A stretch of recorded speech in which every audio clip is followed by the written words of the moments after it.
Well, the weather outside is frightful, but the fire, it just might kill you because it's anomalous. A little darker than expected, eh? With winter fast approaching, it's always nice to cozy up and consume some media that reflects the chilly weather. Personally, I like playing winter levels of old video games, but we can look at some Winter SCP Monsters too. The top 5 Winter SCP Monsters. Let's do it. Coming in at number 5, we've got SCP-251. Here's a classic piece of wintry imagery for you, a snow globe. What's more chilly and cozy and possibly Christmassy than a little glass orb full of water and white particles? Maybe there's even a little scene in there, a tableau. Hell, it might even play a tune. This snow globe is extra special though. Ever since it was brought into Foundation custody, it hasn't stopped snowing in there. The thing is, nobody's moved it in years. Like, it's sat still on a table in a locked room, yet still manages to continuously present blizzard conditions. Weird, right?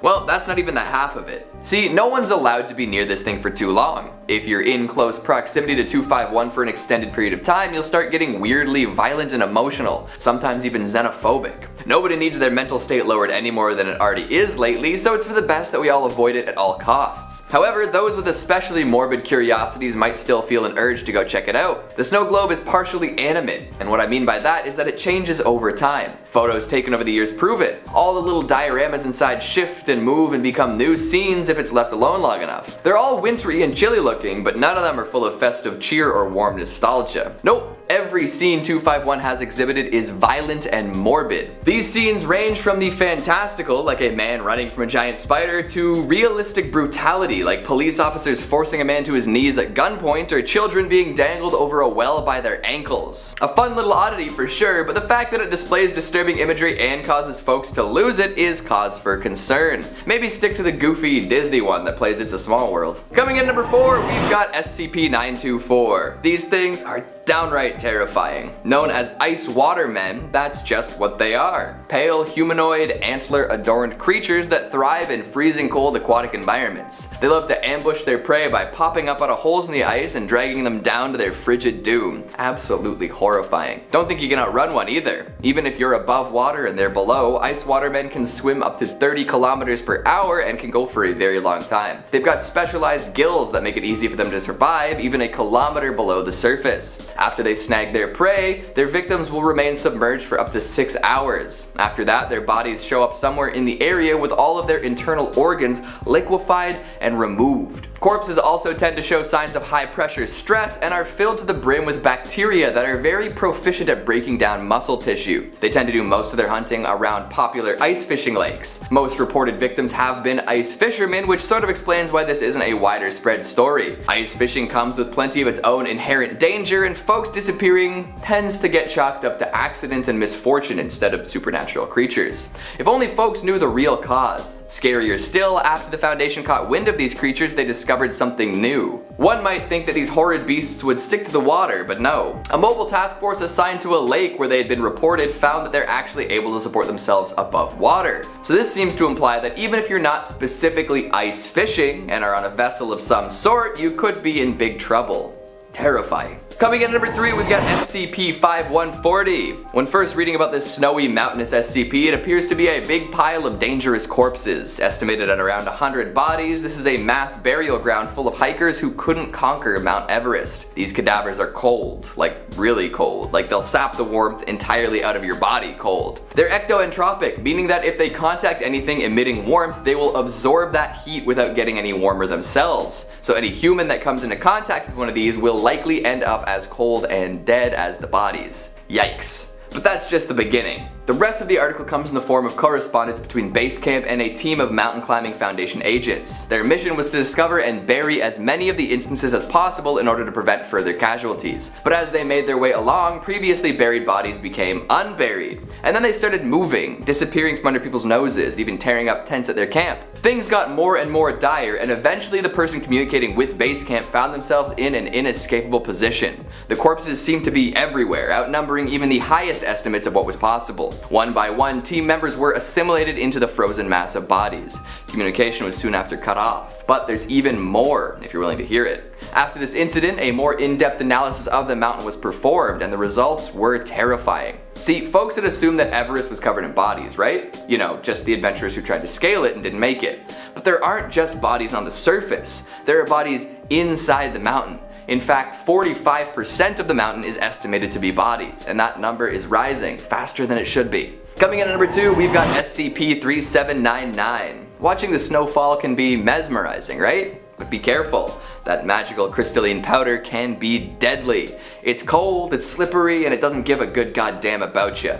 Being immersed in snow is not fun, especially when you're compelled to seek out more cold. I should probably explain where I'm going with this. SCP-3799 is a gigantic sphere of anomalous snow that is floating above an island that I will not be naming for the sake of safety. This orb has cognitohazardous properties, and as such was being studied by a Foundation team. They set up shop out in the middle of this snowy wonderland and did their best to understand how it worked. This big old snowball generates snow in a fixed range around it, causing a permanent winter of sorts. It doesn't just make for one big never-ending snowball fight though, it also compels people to become one with the snow. As mesmerizing as regular snow is, this stuff is extra interesting. Folks who observe it over long periods of time will become obsessed with it and feel the need to become totally immersed. Once they do so, hypothermia sets in and they eventually die, but their corpses don't stay behind. The snow generated by 3799 seems like regular snow, but if a dead body remains within it, that body will also break down and become snow. The human body is impure, made of flesh and blood, but snow is clean and bright.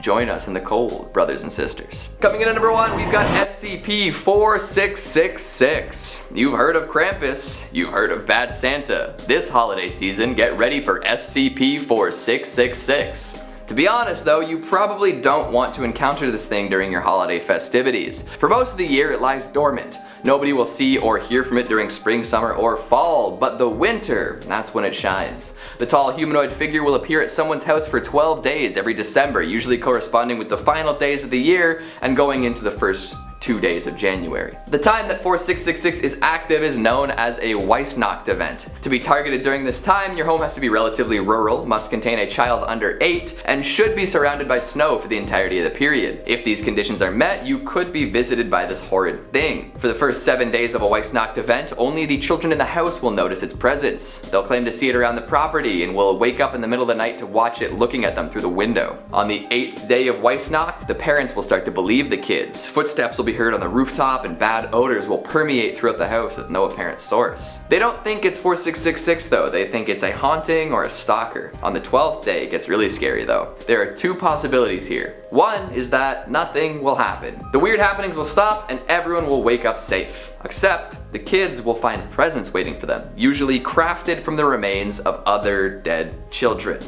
Oh. However, this happy ending only occurs about 15% of the time. The other 85 sees everyone in the house being killed save for one child. Said child is then kidnapped and brought to an unknown location. These killings are not pleasant, often taking on a ritualistic feel with family members first incapacitated and then killed in sight of each other. Not fun. There have been some accounts of the terrible hovel that the children are brought back to, and it feels a little like a cursed Santa's workshop with the kids forced to make toys out of the bodies of other kids while eating meager meals. So while you cozy up by the fire this year, try not to think of this dark version of wintertime rituals. Sheesh. As if the season wasn't cold enough, now you've got some tales of monsters that will chill you to the bone. What'd you think of the list? Were you already familiar with these freaky creatures? What's the best winter SCP monster out there? Make sure you let me know down in the comments. Speaking of comments, let's take a look at some of your more meandering ones from the top 5 horror monsters from British folklore. Just a Thought says, I was expecting Margaret Thatcher. Ding dong, the witch is dead. Scott Buchanan says, are you affiliated with Most Amazing Top 10? Because that's their background. And music, and style of video. Just saying. What exactly are you saying? I think it's time to exercise those research muscles, Scott. Jexer says their son had a rat face and tail. Are we sure the mayor and his wife weren't related? I'm not one to comment on the ancestry of local politicians and their offspring, but if I was... Joe Fisher says, I never thought I'd see the day when Southend made a top 5 scary list. 2020 in action. Stranger things have happened and still will happen. And that's all the time we have for today. I saw a big red X painted on the ground outside the studio. I think I'm gonna go stand on it. Thanks for watching, and I'll see you next time. Alright, get to the next one. Round 2. Round 2. Happy Friday, everybody.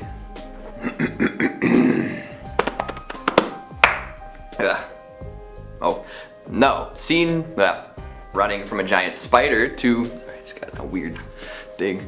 Or discern, damn it. Oh, did it crash? Nope. Oh, okay.